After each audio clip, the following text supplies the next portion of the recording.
C'est vrai que quand tu rencontres les personnes, je crois que la première question c'est qu'est-ce que tu fais dans la vie comme travail? Et finalement tu vas pas lui dire qu'est-ce que tu crées.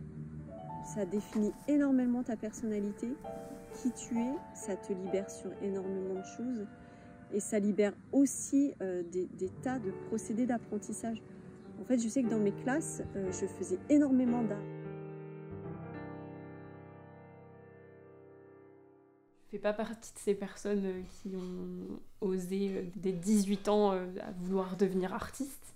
J'admire beaucoup ces personnes-là, surtout qu'en plus nous on a notre période charnière de transition entre la terminale et les études supérieures, c'était en plein Covid, donc forcément décider d'être artiste en 2020 c'est compliqué.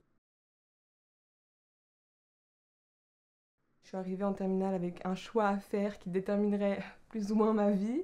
Donc il fallait que je trouve un juste milieu et je pense que le costume ça a été un bon compromis. La mode comparée au costume, il va falloir que la personne s'adapte à l'habit, tandis que le costume s'adapte à la personne.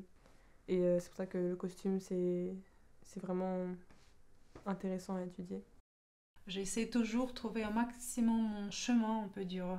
Mais pour moi, tous les objets qui sont créés avec les mains, ils gardent dans quelque sorte de la chaleur de cette personne.